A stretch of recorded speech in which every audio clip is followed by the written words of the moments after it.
भगवान कृष्ण अर्जुन को बताते हैं कि योगाभ्यास के लिए सबसे पहले इंद्रिय भोग के सारे द्वार बंद करने होते हैं, जिसे प्रत्याहार कहते हैं।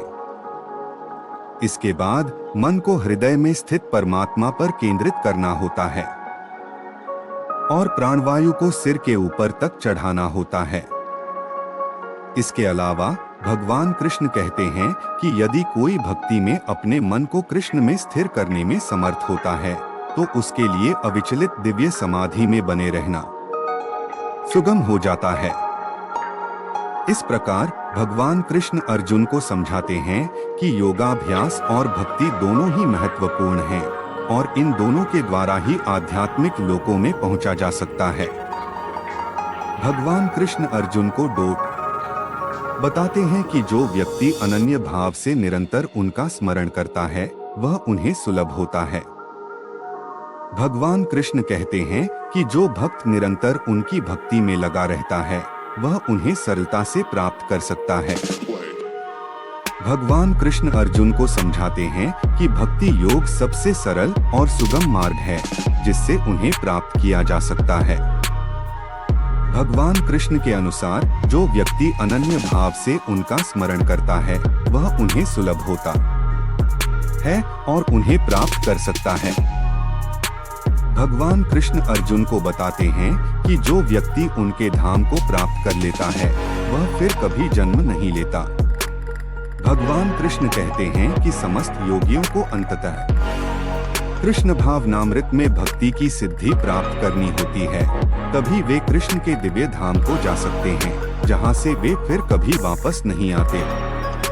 भगवान कृष्ण अर्जुन को समझाते हैं कि कृष्ण भावनामृत में भक्ति की सिद्धि प्राप्त करना ही जीवन की सबसे बड़ी सिद्धि है, जिससे व्यक्ति फिर कभी जन्म नहीं लेता और कृष्ण के दिव्य धाम में निवास करता है।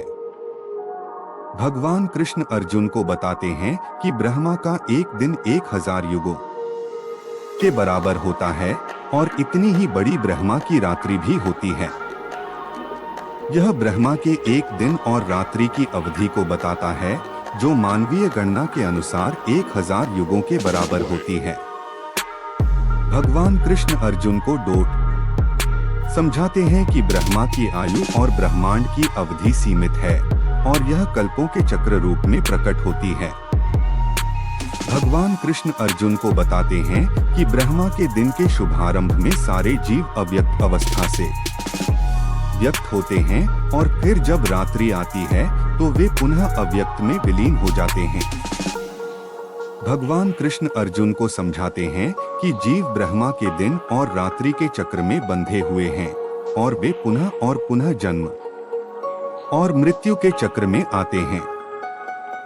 लेकिन जो व्यक्ति कृष्ण भावनामृत स्वीकार करते हैं वे इस चक्र से मुक्त हो सकते हैं और कृष्ण लोक को प्राप्त कर सकते हैं।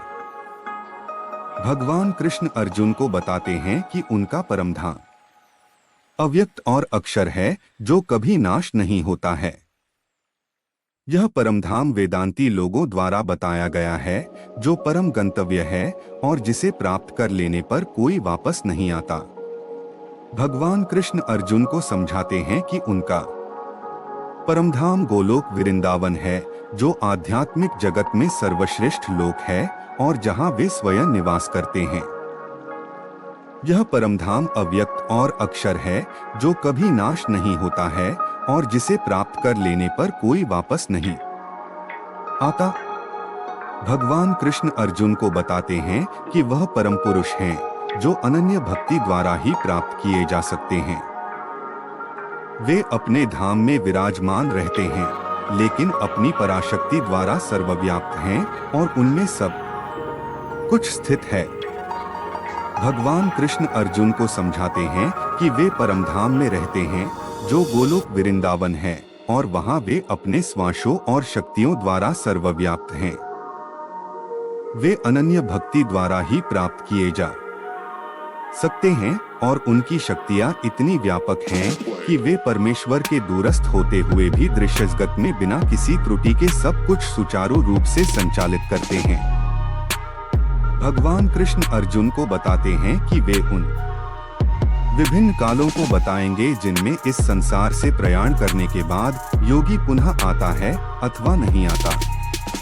भगवान कृष्ण अर्जुन को समझाते हैं कि योगी अपने शरीर त्यागने का समय तथा स्थान चुन सकते हैं और यदि वे शुभ मुहूर्त में शरीर त्यागते हैं तब उनके लिए जन्म मृत्यु के चक्र में लौटने की संभावना नहीं रहती। लेकिन अनन्य भक्तों को इसकी चिंता नहीं रहती कि वे कब और किस तरह शरीर को त्यागेंगे, क्योंकि वे सब कुछ कृष्ण पर छोड़ देते हैं और इस तरह सरलता पूर्वक प्रसन्नता सहित भगवत धाम जाते हैं। भगवान कृष्ण अर्जुन को बताते हैं कि भक्तगण इन दोनों मार्गों को जानते हैं, लेकिन वे मोहग्रस्त नहीं होते। अतः अर्जुन को भक्ति में सदैव स्थिर रहना चाहिए। भगवान कृष्ण अर्जुन को समझाते हैं कि कृष्ण भावनामृत में तल्लीन होने की सर्वोत्तम विधि यही है कि भगवान की सेवा में सदैव रत रहा जाए। इससे भगवत धाम का मार्ग स्वतः सुगम, सुनिश्चित तथा सीधा होगा। भगवान कृष्ण अर्जुन को बताते हैं कि जो व्यक्ति भक्ति मार्ग स्वीकार करता है वह वेदाध्ययन, तपस्या, दान, दार्शनिक तथा सकाम कर्म करने से प्राप्त होने वाले फलों से वंचित नहीं होता।